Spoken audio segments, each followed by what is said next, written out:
Hello and Habari. Habari translates to hello in a southern Eastern African language called Swahili. It's spoken in countries such as Kenya, Uganda, and Tanzania. So Habari, and welcome to Global Affairs TV and podcast. I am your host, August T. Mudiga. Today our topic is reparations, and it is such a complex issue for us to dissect. For us to do that, we will switch over to this very important video clip.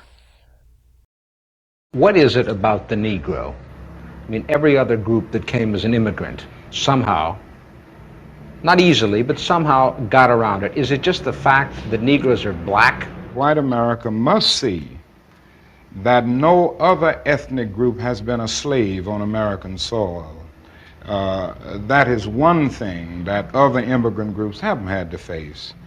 The other thing is that the color became a stigma. American society made the Negro's color a stigma. America freed the slaves in 1863 through the Emancipation Proclamation of Abraham Lincoln, but gave the slaves no land, or nothing in reality, and as a matter of fact, to get started on. At the same time, America was giving away millions of acres of land in the West and the Midwest, which meant that there was a willingness to give the white peasants from Europe an economic base. And yet it refused to give its black peasants from Africa, who came here involuntarily in chains and had worked free for 244 years, any kind of economic base. And so emancipation for the Negro was really freedom to hunger. It was freedom to the winds and rains of heaven. It was freedom without food to eat or land to cultivate, and therefore it was freedom and famine at the same time. And when white Americans tell the Negro to lift himself by his own bootstraps, they don't look over the legacy of slavery and segregation. I believe we ought to do all we can and seek to lift ourselves by our own bootstraps, but it's a cruel jest to say to a bootless man that he ought to lift himself by his own bootstraps. And many Negroes, by the thousands and millions, have been left bootless as a result of all of these years of oppression and as a result of a society that deliberately made his color a stigma and something worthless. The idea of reparations for slavery is ancient. However, the moral claim persists globally because the brutality of stolen labor and slavery and the grim years of segregation in the United States and different parts of the world, such as South Africa, have left a legacy of lost wealth and opportunity. The case for repair would have been based on the federal government's traditional role in helping people in need, which is inspired by the social welfare programs like the New Deal, which was the 9/11 Victim Compensation Fund. In those cases, there was no need to show culpability by the government to make a compelling case for doing something positive. With a social welfare model, compensation is based on labor. The model that says that the ledger is balanced and the playing field is made even. Until African Americans, Black South Africans, and many more marginalized groups have more wealth, a better housing, and education, each generation will keep making the claim because of the aftermath of slavery and segregation largely still impacts the quality of life of these people. Now, reparations. Today we're here with a very interesting group of people, some who may identify as the Generation Z or Z, depending on which part of the world you are. Or, I don't know, some of you guys may be a millennial. I'm not too sure. Nah. But they're here to tell us what they think about the concept of reparation. In cases around the world, we have seen where reparation has been a success and where it has been a failure. Success, I'm speaking in terms of Germany and Japan, and perhaps failure, we could look at cases like Zimbabwe. We look at the countries such as the United States, the United Kingdom, and South Africa, where there is still much contemplation on the subject matter. Reparations, tell us what you think about it. Do we instill it? Who is paying it? What are we paying? Who is receiving it? And how do we determine that? I'll start with Michael. What do you think about reparations? So, Reparations is there's kind of a misconception with exactly how we should go about reparations and why the government is so reluctant on it. I'll start with the government first. So the government kind of well, the government everyone thinks that the government doesn't want to do reparations because everyone believes that it's a lot of money. There are so many people out there who are ancestors of those slaves and slave owners. And the thing is that like the U.S. government has a lot of money, so much money, and they could get it from anywhere, and it's very easy for them to kind of like pay off this debt. It wouldn't be too hard. And the thing is, what I believe to be the reason why the U.S. seems reluctant to do it is based off of the fact that that once they pay the reparations, they're basically saying that our government is basically founded on racial discrimination and stigmatism from like way early on when the founding fathers created the Constitution or the Declaration of Independence. So that's basically it in a nutshell. I know I didn't answer the other thing about it, but we'll get into it as we go on. So I think we should start with what is the purpose of reparations? Is it to even the playing field? Is it to show remorse and want to get back to a certain ethnic or racial group? What is the purpose of reparations in the past? Anybody could jump in. I'll jump in. I think it's really the sense of like internal genetic sadness of this Africans have in every part of the world. I mean, there's no other country that. I mean, just look at the museum we have in Washington D.C. I went there one time and it was just sombering to watch the videos and see the history of what happened. And you say and you think to yourself, I was my ancestors. Like that happened to maybe not me, but it could happen to my grandmother, Right. like, her mother, and it wasn't supposed to happen. It didn't need to happen. But I think some people definitely say to themselves that she needs to be thanked or she needs to be given something for that atrocity. And I think that's a very big part of why people push for it. And what do you think about that? Of In giving- today, in 2019, is that logic still applicable in today's Oh, yeah, age? definitely. Because I mean, my parents are both they teach children, and so we're all part of the school community and so forth. And we just see the disparity between Africans and whites and other ethnic groups, and we see the education they get, and then the education that we get, and we're like, why are we getting this? That kind of thing. Like my parents didn't even want to put me into a predominantly black school just because I was going to get in fights and not even do school. Why? Hey, they put me in a majority white school. Why? Is one better than the other? Should one be better than the other? And You want to jump in, Morgan? Yeah, I definitely agree with the experience you had at the museum. But I think one thing we need to not only know about our history but understand is that our history did not start with slavery. We have to understand that in the midst of Jim Crow, that like when we were at our worst politically, I guess there was Jim Crow. There were all these systems put in place for us to not be successful. But what I think is missing from that museum and even from other Black exhibits and missing from our history textbooks is the fact that there were men like Charles Drew and Bessie Coleman and Elijah McCoy who, in the midst of racism, were able to be successful. And I think that's one thing that I think gets overlooked, and one thing that we need to not only know but understand about our history is that it wasn't all bad. Yes, the bad things did happen. Yes, slavery did happen. It was fucked up, and we've experienced racism. But in the midst of racism, look what we have accomplished. but that doesn't change the fact that it happened. That I still feel a genetic difference of what happened. Yeah, we should empower every single person that was been fantastic during those times. But we should just forget about what happened? No. Should we just let it go? I don't think so. I agree in that sense. We should definitely empower them, but don't let go. I guess. I mean, I at the same time, I don't think that really and we can put a monetary amount on the pain and suffering that we went through over the last, and continue to go through over the last exactly 400 years. Then exactly 400 years ago, the first African slaves were traded to Jamestown, Virginia. Maybe So, not, like, but if my white president, my white governor, and the 50 other white governors and senators started to, and went up to everybody and went up to their constituents and said, "We're sorry," that would mean a lot. Not even just for me, my parents, my children, the future. Okay, that means a lot, and that itself does that monetary value, and that's part of reparation, an apology. I want us to bring us to this side of the conversation. Yes, Mo. How I feel about it is like with Native Americans, isn't it true that they don't have to pay taxes? Does anyone have Reservations, yes. Right, right. Okay, so how come they're acknowledging the things that they did to the Native Americans, but not to us? It seems really unfair. The only difference on that is that reservations aren't part of the U.S. government; they're their own entity.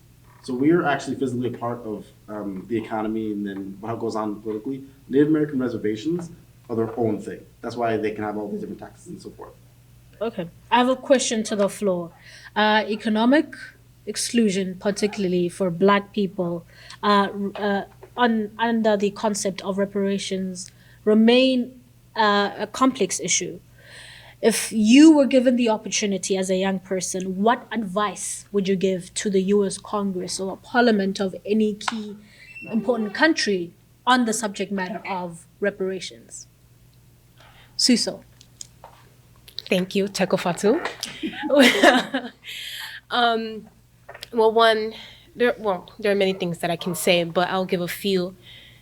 I think before we get deep into this reparations discussion, I think it's going to be brought up, Black people should also try their best to build their own businesses and whatnot.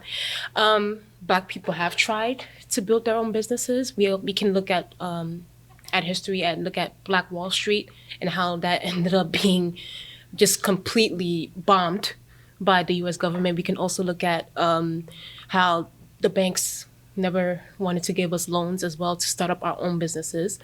And as well as, those are the obviously two examples. But I think that what I will bring up to Congress, or I'll stick on to Congress for now, I think that we can look at how other groups of people were treated and how Black Americans were treated. And we can see how other groups of people were given their fair share and they were given a shot, whereas Black Americans were not given those opportunities and were always told to pick ourselves up by the bootstraps. When for decades we've been left bootless. So in a way we've had to struggle more than any other group had to struggle. And I feel like particularly, especially now speaking personally, obviously reparations doesn't have to only deal with money, but also has to deal with, like what you said, an apology, or even with like the public school situation, how, because I went to public school and I'm speaking personally, the education system in public schools are not good. There's low funding. The textbooks are like 5 years old. And these kids are reading from these books, particularly Black children, and it's unfair. So I feel like reparations should be something that should be brought up to the table and it should be taken seriously. I agree in that sense. And that sounds idealistically and ideally like a good case. Mm-hmm. But practically, how do we implement it in our laws and our bills? How would we implement that? I think schooling could be definitely where we should start, because obviously education is, power, and without that's the one thing that people can't take away from you is knowledge. And I feel like with a lot of the books that we are reading off, just to go back to that, with a lot of our history books, a lot of that stuff is not taught. But especially specifically when we're talking about Black history, like I literally learned about Black Wall Street when I came to college, my freshman year. I learned about rebellious slaves, about Nat Turner, when I came to college. A lot of that stuff I wasn't taught in middle school or high school. And I feel like that's something that and I feel like that's also where the misconceptions really come up with when, you have people from other groups speaking on Black Americans, especially Black Americans speaking up upon ourselves, is that we're not really taught about some of the stuff of our history. That's why we're so ignorant to a lot of stuff that we say and a lot of stuff that we do. So I definitely starts with the education system. So you believe that the decolonization of our education system in the US, I will also speak as a person who studied in South Africa, that is also a reality in public or what we call Model C schools in South Africa, where we're not taught extensively about our own histories as Black, as a continent first.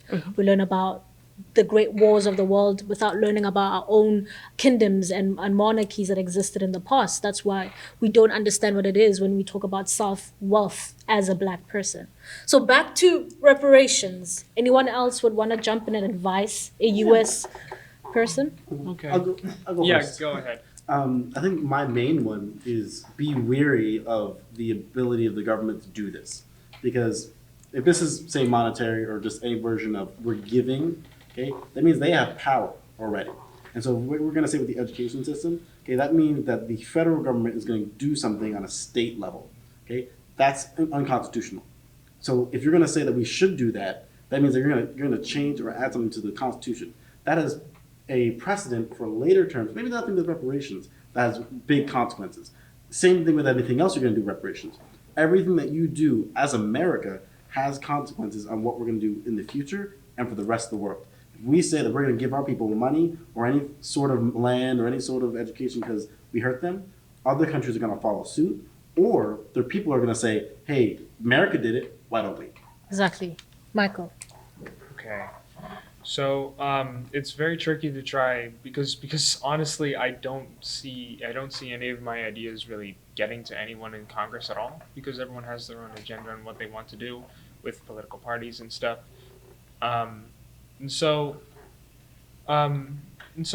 We've already talked about education fully, and that was basically the first thing I wanted to talk about. But the second most important thing for every single human is the idea of housing, of owning a home, because you can't go to school if you don't really got a home, or at least you can, but it's not that easy. Anyway, so there was this thing back in the '60s, especially in this place called in Chicago, a certain town.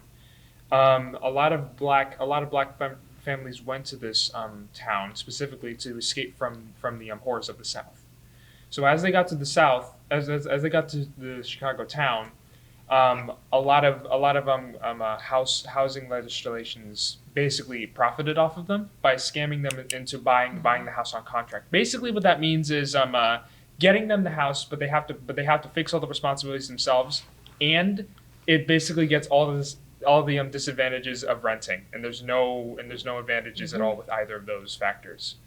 So a lot of these people felt scammed.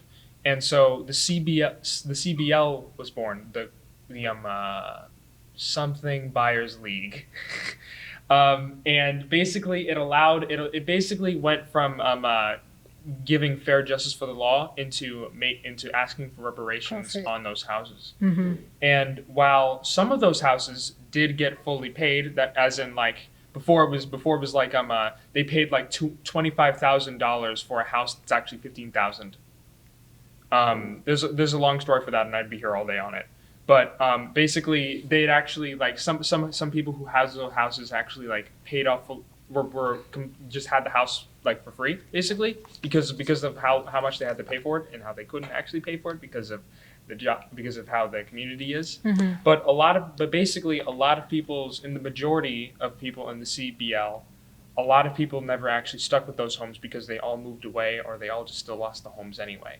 So what I really want to say to the government is, if you're going to do reparations, do it right, and not even just monetarily or in terms of like giving them property, giving them land, giving them education. You have to do it equally. You have to do it right, and it has to be widespread. It can't just be to a minority of people who were like maybe the most prominent in the CBL, for example. Right. You have to give it to everyone. Right. So the consensus is in the room is that the government is the responsible entity who is supposed to be in the position to pay out these reparations in different forms, as you've mentioned. But the government today isn't.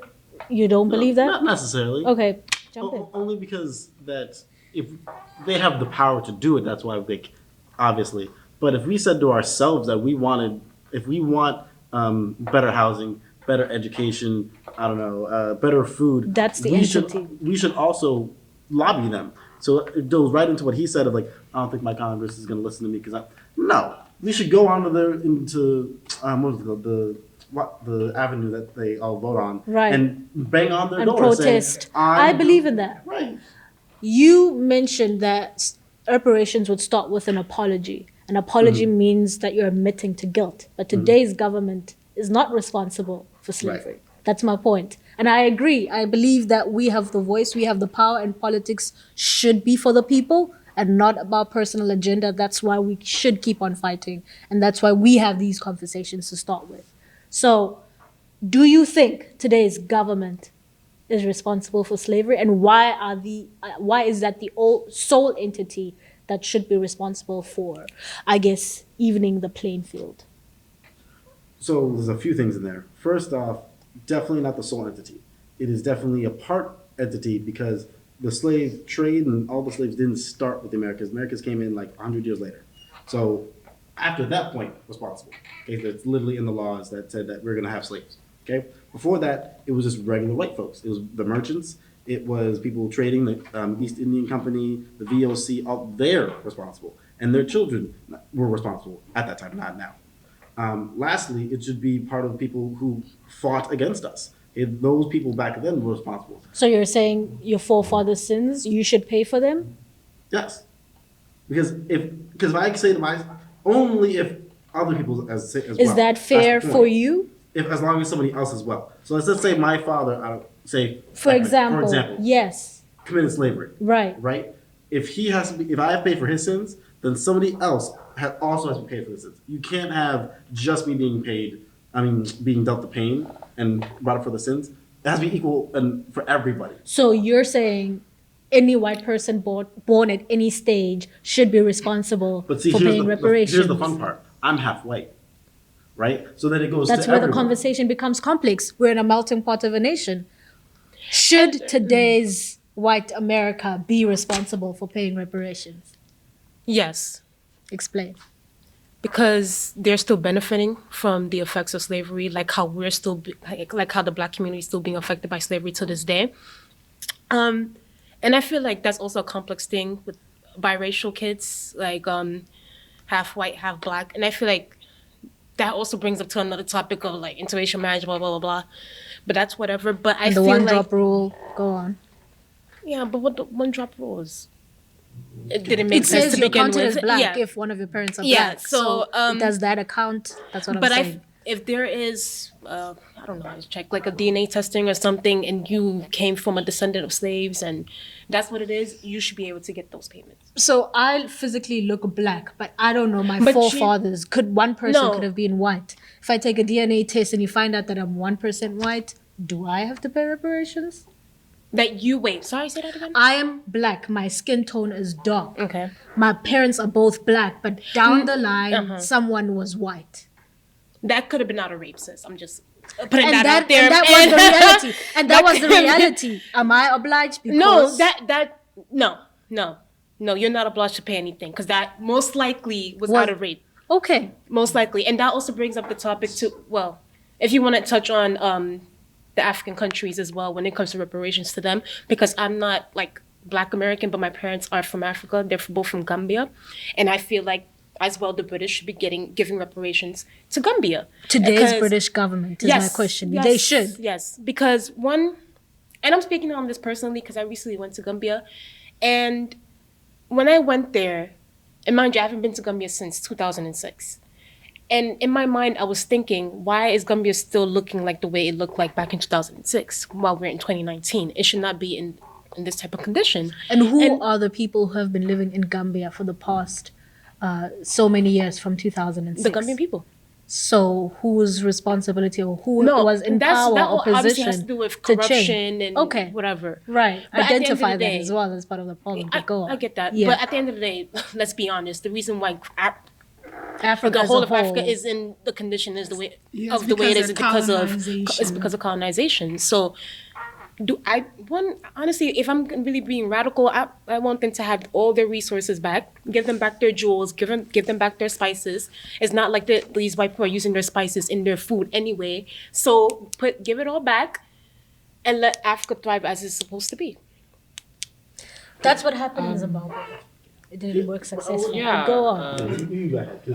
Hold on. I'll get to you, Michael. Well, I was just going to say that's kind of what Gaddafi was trying to do. He was trying to bring Africa up from the rise from the ashes, so to speak. I think with reparations, I think if it was less of a monetary amount, less of an apology, and if they sort of gave us the means to sort of not so much fend for ourselves, but the means to sort of clean up our communities and start our own businesses. Like if they gave us the means to provide for ourselves, I think that's an apology in and of itself. It's like we systematically put your communities the way that they are now. We systematically, like in the 80s, the CIA, they came in, they dropped off their crack, and we put your communities in the condition that they are in today.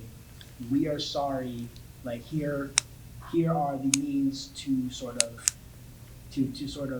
compensate. Right. And I agree, that is a stepping stone, and that's what I've been looking for. How do we start stepping up this hill back to, I guess, leveling the playing field? Yes, Michael. Yeah. So I'm just gonna be real quick here. Your name again? Sorry. Suso. Fatoumata or Suso, it's fine. Fatoumata. Well, I mean, I'm just gonna be real quick. Did I get it wrong? Anyway, Suso. Suso, yeah. Yeah.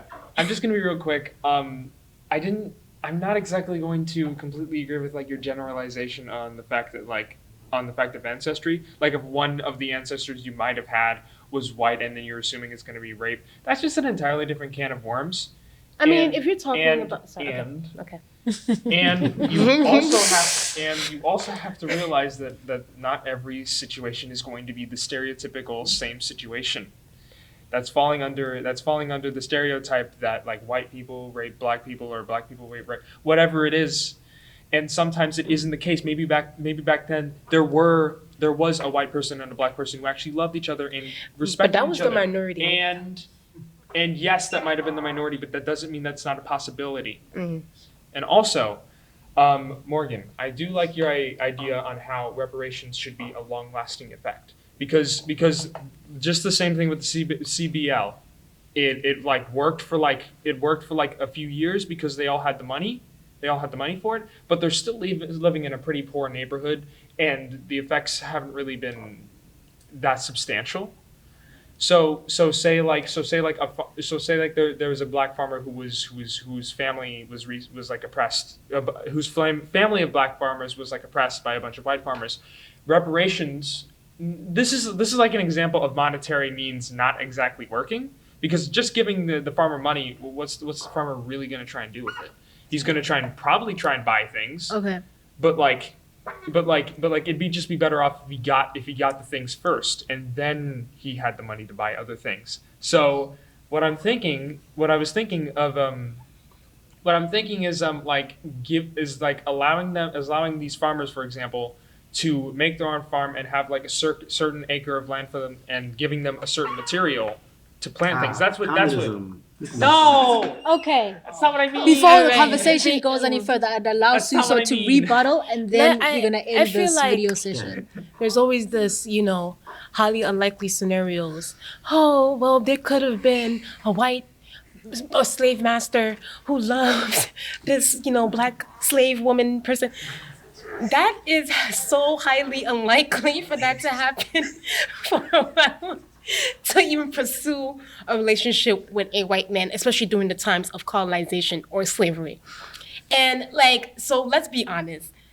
In a situation like that, maybe in the 1500s or 1800s, if there is a situation that comes up in your DNA and it says that you have white blood or whatever, that British or whatever, it's most likely out of rape, period. And you still deserve reparations. Still, if you have two black parents who are from South Africa and the Dutch, right? Those are people that, I believe Yeah. that you deserve reparations from the Dutch.